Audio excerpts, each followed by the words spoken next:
melihat ucapan Ahok di Kepulauan Seribu itu pada dasarnya tidak menistakan agama.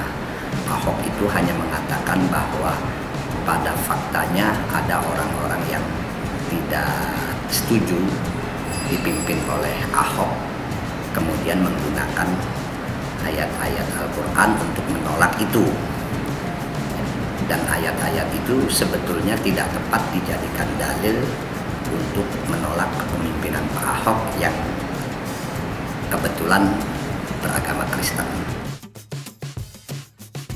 Saya melihat kepemimpinan Pak Ahok ini luar biasa. Beliau itu betul-betul bekerja untuk masyarakat, untuk rakyat.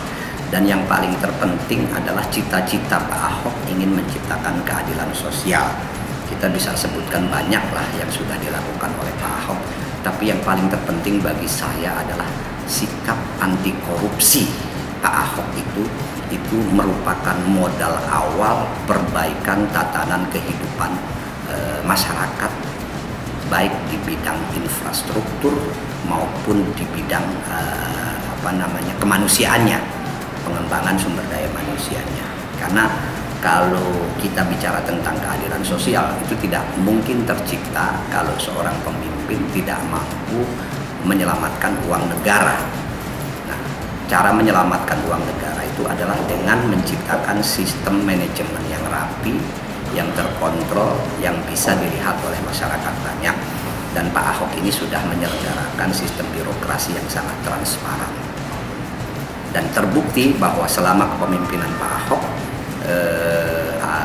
beliau sudah melakukan menegaskan sikap anti korupsinya, dan itu modal utama.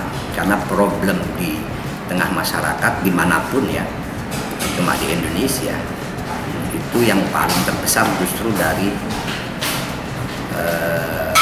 korupsi yang terjadi di tengah masyarakat itu dimanapun. Artinya sebuah negara atau sebuah bangsa jika sudah mampu melakukan tindakan antisipasi agar para pejabat tidak bisa melakukan korupsi, itu satu kemajuan yang luar biasa. Itu akan mungkin sekitar 70% problem kehidupan berbangsa dan bernegara itu bisa diselesaikan, tinggal 30%-nya dengan melakukan kebaikan-kebaikan yang lain. Ya, saya pikir selama orang itu memang dikehendaki oleh masyarakat, setiap orang itu layak untuk maju sebagai calon pemimpin atau calon gubernur.